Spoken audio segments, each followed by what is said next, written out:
Sunday, we gather together in the sacred space to deepen our spirit, strengthen our connections, fight for justice, educate our children, and care for each other in times of difficulty. This Sunday, no matter where you are in your journey, whom you love, or the challenges you face, we're deeply grateful that you have joined us in worship this morning. Please rise as you're able and willing to join us in singing our opening hymn, number 114, Forward Through the Ages.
Please be seated.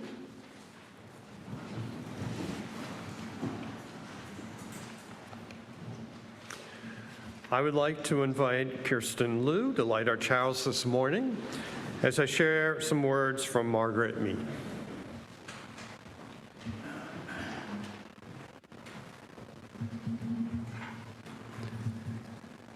Never doubt that a small group of thoughtful, committed citizens can change the world. Indeed, it is the only thing that ever has. Thank you. My name's Brian O'Leary, and I'll be helping to lead worship today, along with Reverend Ed Brock, our interim minister, who, over the next few weeks, will be wrapping up his time here at UUCDC and retiring from a successful, impactful career as a full-time minister. I'm looking forward to the next few weeks of celebrating Ed's service. After the service, I encourage you to greet each other and any visitors joining us today. Also, please join us for iced tea and lemonade to kick off the summer season in Fellowship Hall. And if you're joining us online, please stay connected for our virtual coffee hour and open your chat window now to interact with other online members. We have a couple of announcements this morning. UUCDC's annual congregational meeting will occur on Sunday, June 1st at 11:30 a.m. It's a little bit of a different time than previously announced. This will allow us to celebrate our Yuckies after the 10 a.m. service. June 8th is going to be the church picnic, and on June 15th, the service will be centered on Reverend Ed to thank him for his work as our interim minister over the last 2 years. We'll now transition from our busy lives and future-focused thoughts to the here and now by settling into worship. I encourage you to get comfortable in your seats and then to take a deep breath in and a deep breath out. A deep breath in and a deep breath out. A deep breath in and a deep breath out.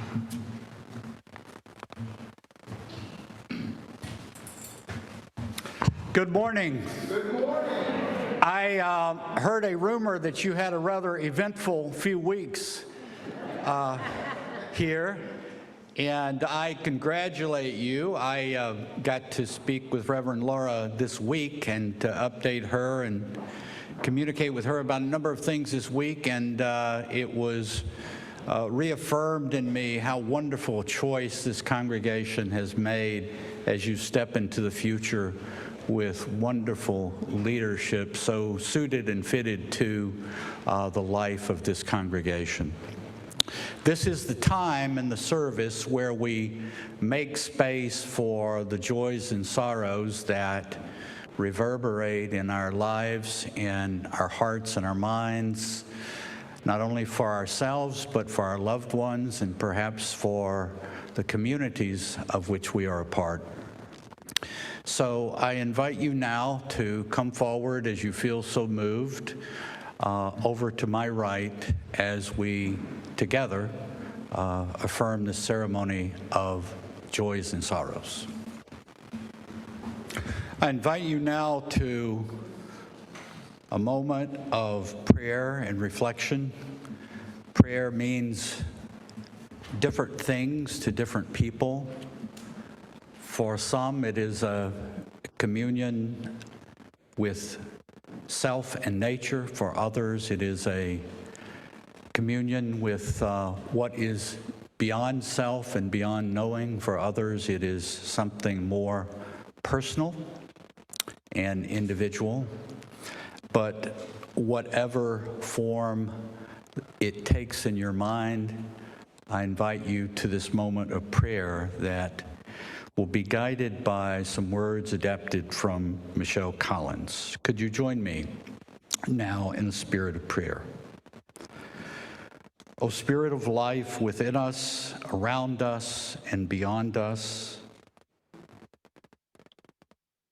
changes abound around us, within us, between us, in our communities, neighborhoods, and beyond.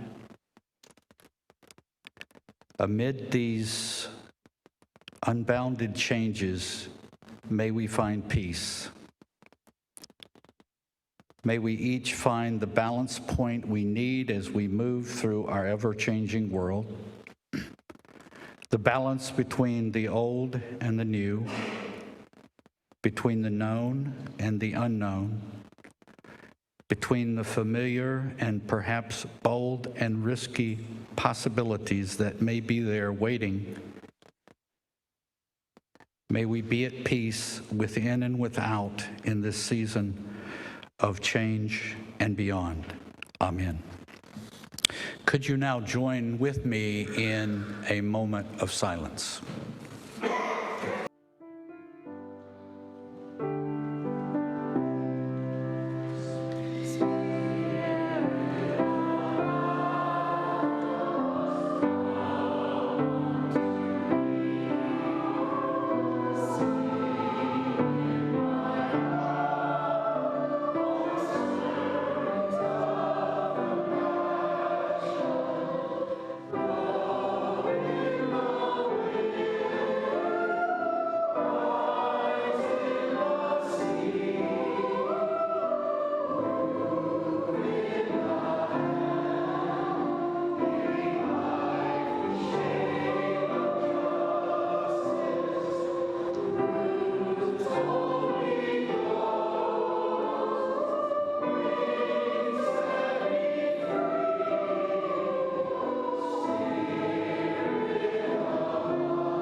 The offering we take each Sunday is an opportunity to recommit to this place and its people as we transition to a new settled minister in the upcoming church year.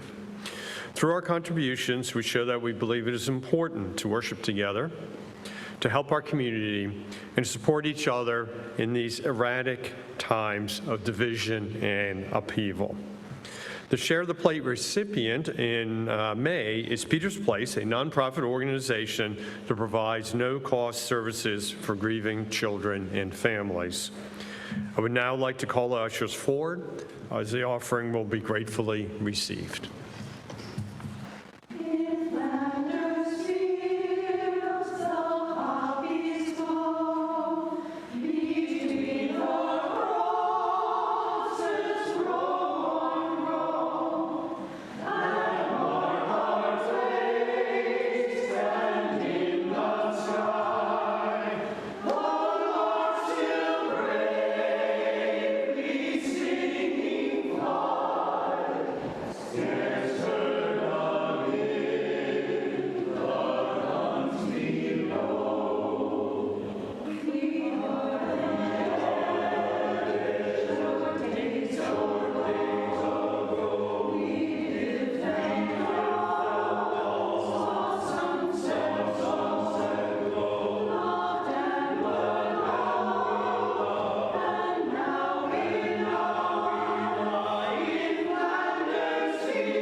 Thank you, choir. We will take a moment to honor all that is represented by Memorial Day, honoring those who have sacrificed for the freedoms that we enjoy. We can trace the origin of Memorial Day back to shortly after the end of the Civil War. Within a year of that conflict, which killed an unbelievable number, 600,000 is an approximate estimate, and touched virtually every family in every town and city in America. At first, the celebration was called Decoration Days. These were days set aside to decorate the graves of those lost in the war and to remember their sacrifice. Within a few years, Decoration Day became known as Memorial Day, but Memorial Day itself was not officially honored as such until 1971. And so today we make time in this service to remember those who lost their lives in war. We do this here with the tradition of it occurring in mess halls on military bases across the country and around the globe, and on special occasions with a fallen soldier table ceremony. And we have done that, as you can see to my right. Everything is a symbol. The tablecloth is white to signify the purity of commitment that led someone to serve. A single place is set, representing the solitary nature of service, recognizing that everyone is called in their own way. It is set by those left behind who invite the spirit of the dead to join them. A wine glass or flute, in this case a wine glass, is placed inverted on the table to remind us of those who no longer are able to toast and celebrate with us. A single rose is placed in a vase tied with a yellow ribbon to honor the family and friends who keep faithful vigil, never forgetting those they have lost. A candle is placed on the table representing the light of hope. It is the light that guides the way home. We place a slice of lemon on the plate to remind us of the bitterness of loss. We have sprinkled salt on the plate to represent the countless tears that have been shed by the families and friends of those who were lost. And finally, we place a single chair at the table. It will remain forever empty for the ones who we loved who will never return. In honor of Memorial Day, could you join with me in the spirit of prayer as I read this prayer? Could we join together? Spirit of life and love, God of care and compassion, be with us as we remember those who died in service to our country and to the larger causes of freedom, justice, and peace.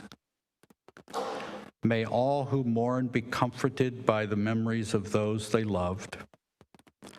Let us offer up our thanksgiving for the sacrifice all our service people made in order to serve a higher purpose, and may we commit ourselves to the causes of peace and reconciliation, that someday mothers may no longer mourn, that fathers may no longer grieve, that relatives and faithful friends may share in the joy of long and fulfilling lives together without the pain of such loss. We remember those who served and did not return. We are grateful for their sacrifices. We are one with all those who, across time and space, have lost the ones they love. Amen.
Choir, thank you for your beautiful singing this morning. And it is such a powerful moment when you remember people that made such ultimate sacrifices for what we have. Well, you might have noticed that I framed the title of my sermon in terms of Farewell Sermon Part 1. That is not only because I'm naturally verbose, but I love the opportunity to talk about myself, if only a little bit. And I figure I can indulge that at the end of my process. But also, I have so much to tell. But one of the side benefits of this is that by the time I've gone on the second or third time, people are saying, please make it stop. Get rid of this guy. Enough of this already. Transitional ministry is a unique form of ministry. It does not have the nuances of a long-term relationship, nor is it the gleaming anticipation of a new beginning that will stretch out for years in great glory. It is something else, something less discernible, and perhaps more vulnerable. It is the work of tending to what is unfinished, even if significant numbers of people may not know what is unfinished, or even accept that something might be unfinished, if that be the case. It involves helping a community name its transitional tensions and hopes and aspirations, and also preparing the soil for the next season's growth. It involves looking for ways to strengthen a congregation for a future no one fully knows. 2 years ago, I was called into work at this congregation at a significant moment in its life. You had recently said goodbye to a 16-year ministry that was fruitful and beloved, full of care and wisdom and the nurturing of deep relationships. You then had 1 year of interim ministry, which was not viewed as particularly productive. Many were thinking, what now? Are we going to wander in the wilderness forever? What comes next? And a question that you faced as my ministry here began wasn't simply, what's next? But who are we? Who are we given that some fundamental leadership positions have changed? It is not a time to erase the past, nor to rush towards the future, but to do something more complicated and difficult. Cherish and honor the past, but build for a future that is not fully discerned. It is a time to live the in-between, where clarity is still forming, where new identity is still unfolding, and where healing and reinvention occur at the same time. And that is the work you did. What I could not have foreseen when I first walked into your building, and something I am deeply grateful for, is how readily you welcomed me and change, how bravely you met uncertainty, and how faithfully you turned possibilities into realities. You welcomed me, let me do my work, and were open to change and new formations, and for that, I am deeply grateful to each of you. In a tradition like ours, steeped as it is in questioning, the endless pursuit of nuance, the endless and sometimes circular careful thought, it can be tempting to overanalyze and underact. But you did not do that here.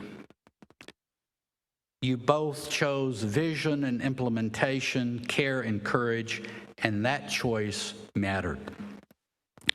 In these 2 years, you have examined your own systems, your own habits, and your hopes. You rewrote your bylaws, not simply to update language or to do some technical objective, but not just as a legal task either, but to articulate more clearly who you are and how you want to govern yourselves, to craft an optimal and flexible structure for your future. You built a new governance model, one rooted in transparency, collaboration, and clarity. You chose clarity over confusion, purpose over habit. You created a new governance system and model that will serve you well for decades ahead and allows for tremendous flexibility and adaptability and has the potential to facilitate your work in ways yet to be discovered. You created a new covenant, a shared promise rooted in mutual respect and accountability. You named and claimed what kind of community you wanted to be. May it be not merely words you read or something you plaster to a wall, but may it be something living in the way you interact, face your inevitable disagreements, and live through the myriad changes of life that must always come. Significant physical improvements were made to this building, a manifestation not only of care for ourselves, but for those who will come after. Solar panels now are a part of your grounds. Those solar panels have the potential to reduce by 90% your electrical bill from here on out, and will immediately pay important dividends. An air conditioner breathes new comfort into this sanctuary. An elevator is soon to come, a testament to your commitment to accessibility and dignity for all. You made essential updates to your building, not only because these things are practical, but because they speak to your values: sustainability, hospitality, and accessibility. You established a new position out of an old one, Director of Faith Formation, and elevated that position to a full-time position. And in doing so, you made a statement that spiritual growth is lifelong and central to this congregation. You built a functioning, thoughtful personnel team where there had been none. And in doing so, you modeled what it means to care for those who serve with and among you, not just as employees, but as persons. You reimagined how your social justice ministry will function. You did this not to abandon the past, but to allow for clarity, coordination, and deeper impact. You revived your care team because how we care for people within the congregation is central to who we are. As a group, very significantly, you increased your pledges over the last 3 years, including this current one, showing your commitment to the future, and it was all the more meaningful in the face of the uncertainty that all of us are aware of. A shift occurred, which is hard for me to define or describe, but is very important in my eyes, and it is a movement toward the dispersion and wide delegation of decision-making authority away from a central place to lay people who are put in positions of leadership. That is a significant move and one that will ensure your success in the future. And last but not least, you selected a fabulous ministerial search committee which did its work with superlative skill. And the conclusion of that work is that you called a minister with a phenomenal 100% affirming vote. Among UUs who have a hard time agreeing about anything, that should earn you the Nobel Prize for UU congregations. None of this was easy work. It required reflection, honesty, and sometimes discomfort.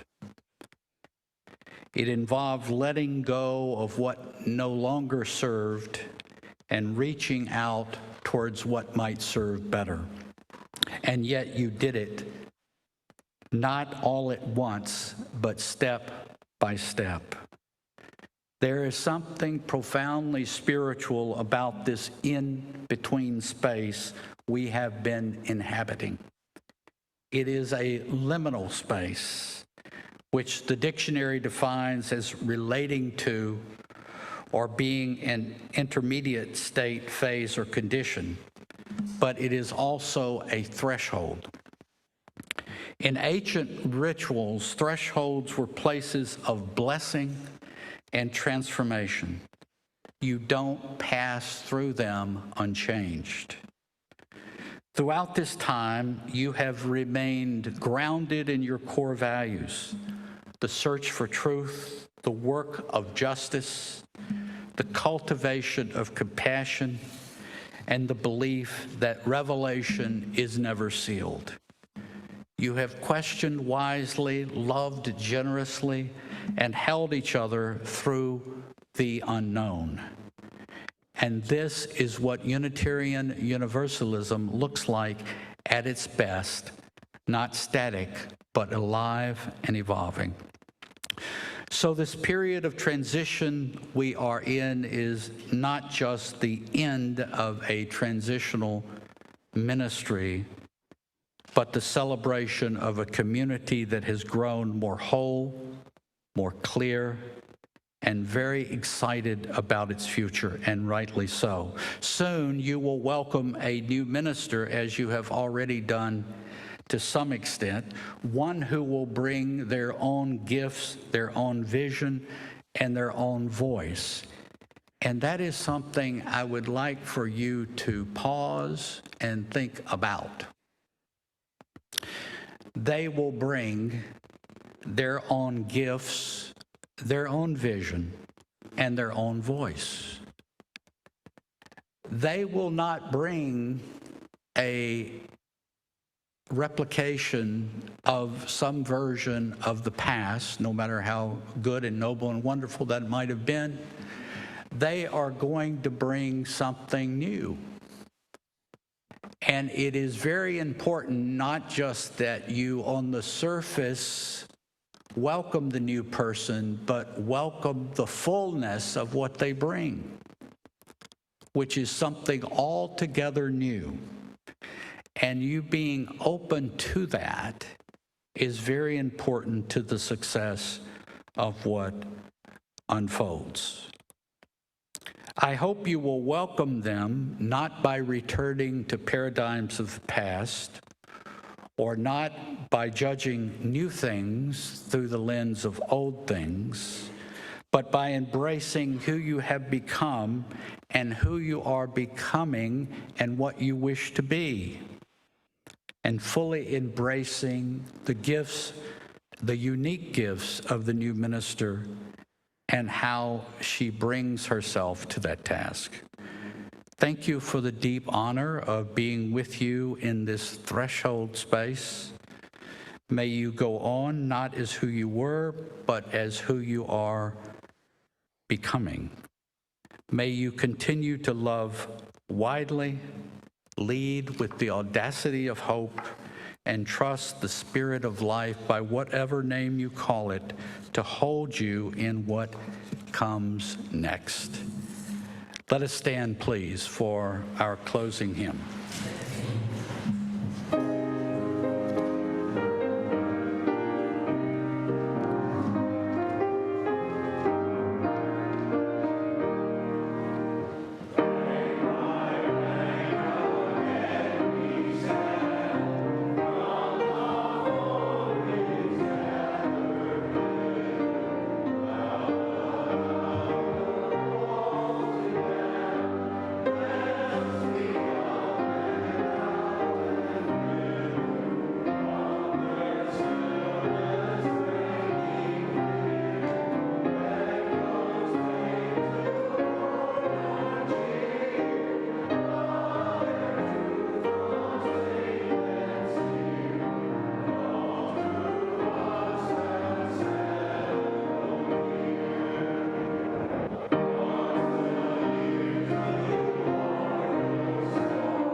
As our chalice is extinguished, I invite you to join with me in our benediction.